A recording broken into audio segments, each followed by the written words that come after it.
اعوذ باللہ من الشیطان الرجیم بسم اللہ الرحمن الرحیم صلی اللہ تعالیٰ علی حبیبہ محمد وآلہ وسلم۔ محترم خواتین و حضرات، السلام علیکم۔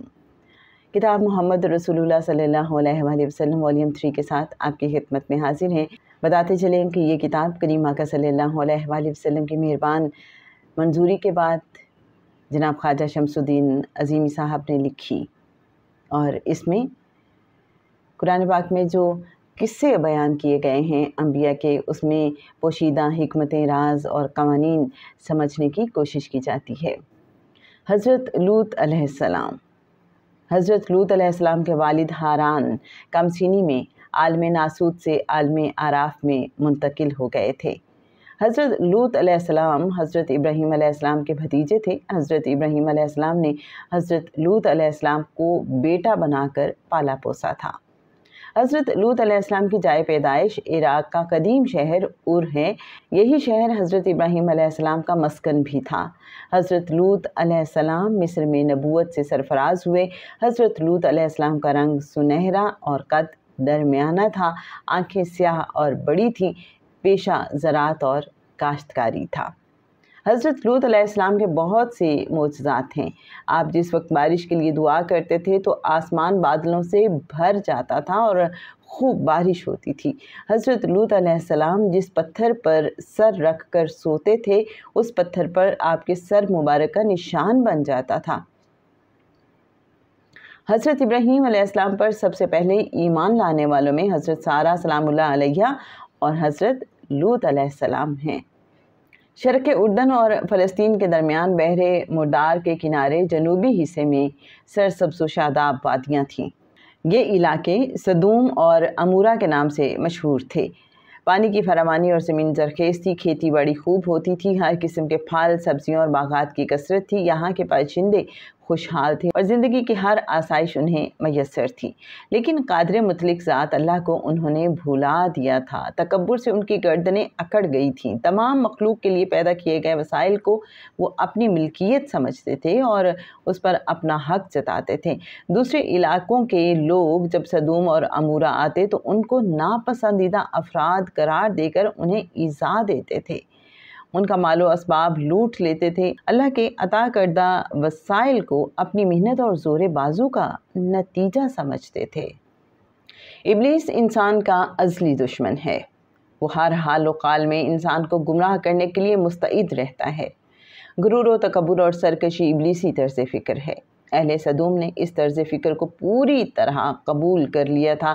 ان کے اندر ہر طرح کی برائیاں جمع ہو گئی تھیں۔ طمع، حرص، لالچ، بغض و عناد، کینہ پروری، سرپرستی، دل آزاری، بد اخلاقی، فسق و فجور ان کی زندگی میں داخل ہو گئے تھے۔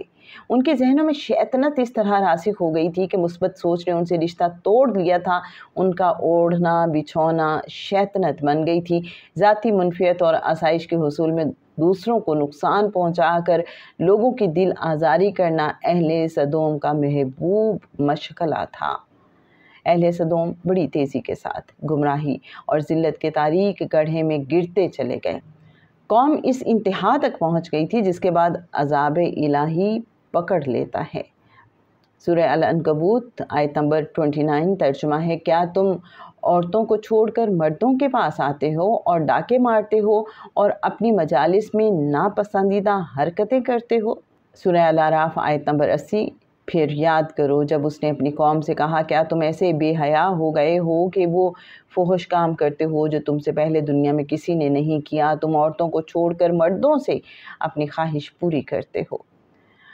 نفسانی خواہشات کی تکمیل کے لیے مردوں کا آپس میں اختلاط اس قوم کا دستور بن گیا تھا۔ خباثت اور بے حیائی عام ہو گئی تھی۔ حکمران، سردار، معززین شہر اور طبقہ روسا میں حیا سوز حرکتیں گھر گھر پھیل گئی ہوئی تھیں۔ بھری محفلوں میں ناپسندیدہ عمل کر کے خوش ہوتے تھے۔ اللہ تعالیٰ نے حضرت لوط علیہ السلام کو اسی قوم کی طرف مبعوث کیا۔ آپ نے بے حیائیوں اور خباثتوں پر اہل سدوم کو ملامت کی اور بری باتوں سے بچنے کی نصیحت کی۔ قوم کو گمراہی اور ظلمت کے اندھیروں سے نکالنے کے لیے رب کائنات کی عطا کردہ نعمتوں کا شکر ادا کرنے اور شرافت اور پاکیزگی کے اعمال اپنانے کی ترغیب دی۔ اصلاح اور تزکیہ نفس کے لیے ہدایت و نصیحت کا ترغیبی پروگرام قوم پر بہت شاخ گزرا۔ مٹی سے تخلیق پانے والے مظاہر کی کشش نے ان کے حواس کو اپنی گرفت میں لے رکھا تھا۔ وہ بدمستی کی اس کیفیت سے نکلنا ہی نہیں چاہتے تھے۔ لوگ پند و نساء کو عیش کوشی اور لذت کی راہ میں رکاوٹ تصور کرتے تھے۔ حضرت لوط علیہ السلام کو نفرت کی نگاہ سے دیکھتے تھے۔ سورہ الاعراف آیت نمبر 82 کا ترجمہ ہے، اور کچھ جواب نہ دیا اس کی قوم نے مگر یہی کہا، نکالو ان کو اپنے شہر سے، یہ لوگ ستھرائی نہیں چاہتے۔ سدوم اور عمورہ کی اس سرزمین پر آباد سرکش گروہ نافرمانی اور اخلاق سوز کاموں پر مصر رہا۔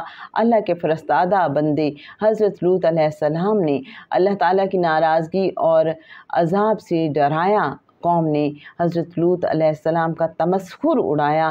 نافرمان اقوام کا طرز عمل ہی یہ ہے کہ سرکشی ان کا وتیرہ بن جاتا ہے۔ بستی کے لوگ حضرت لوط علیہ السلام کو دیکھتے ہی آوازیں کستے۔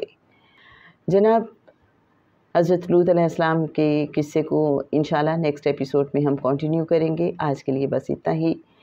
صلی اللہ تعالیٰ علی حبیبہ محمد وآلہ وسلم۔ السلام علیکم ورحمۃ اللہ وبرکاتہ۔